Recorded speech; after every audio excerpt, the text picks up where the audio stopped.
Ինչ է խոսում այսօր ընդդիմությունը։ Դե հիմնական թեզը այն է, որ մանդատները մի վերցրեք, ես ձեզ խնդրում եմ, մի նեղեք այդ մարդկանց, իրանք չեն կարող դա անել, մի պահանջեք մի բան, որ իրանք չեն կարող անել։ Դա նախ տեխնիկապես անհնար է, իրանք չեն կարողանալու իրենց 100-200 հոգանոց ցուցակների բոլոր անդամներին համոզեն,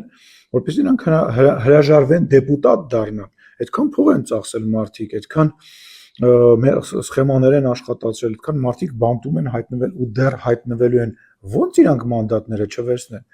Էլ չեմ ասում, որ մանդատ չվերցնելը, եթե ինչ որ ձևով դա ստացվի, հա, որևիցե բան չի փոխելու, այլ падգամավորներ են հայտնվելու, այլ կուսակցություններ կհայտնվեն եւ դա իրականության մեջ բան չի փոխի։ Իսկ հիշում եք 8-րդ գումարման ազգային ժողովի պատմությունը, ընդդիմությունը հրաժարվեց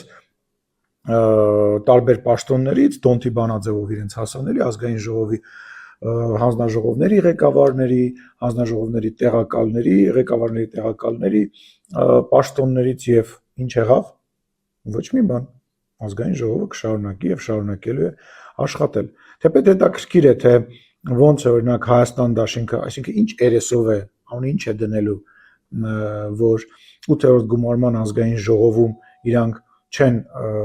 մասնակցել աշխատանքներին, չեն վերցել հանձնաժողովների ղեկավարների պաշտոնը, հիմա վերցնելու են, ինչ տարբերություն։ Այսինքն իրավիճակի մեջ են հայտնվել։ Ինչ վերաբերվում է ուժեղ Հայաստանին, նախ ազգը սպասում է Սամվել Կարապետյանի ասուլիսին, հարցազրույցին, ինչ եղավ, գիշերը խոսք էր տալիս, որ առավոտյան հայտարարությամբ հանդես կգան, ինչ սպասումները չարդարացան, 1 միլիոն մարդու փող էր բաժանվել, բայց իրականում այդ բաժանված փողի դիմաց ընդհանրապես դրա 1/3-ի չափով ձայներ եկան, հա, դրա համար չգիտեք ինչ խոսեք, ել չեմ ասում, որ ստեղ ընդեղ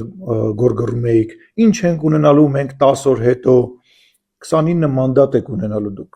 10 օր հետո, ահա թե ինչ եք ունենալու դուք 10 օր հետո, ինչ է վեցը, բարի գալուստ իրական Հայաստան, բարի գալուստ ազատ Հայաստան, բարի գալուստ խաղաղ Հայաստան, կգաք,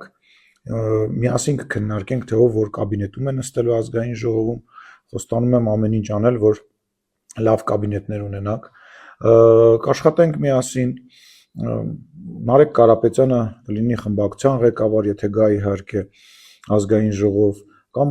ազգային ժողովի փոխխոսնակ կդառնա, ինչը վատ չի, ասեմ, պարլամենտական երկրում, Ռոբերտ Քոչարյանը բնական է չի գա, կամ չի հասցնի գա, ենթադրում եմ, որ իրեն սպասում են շատ ավելի ուրիշ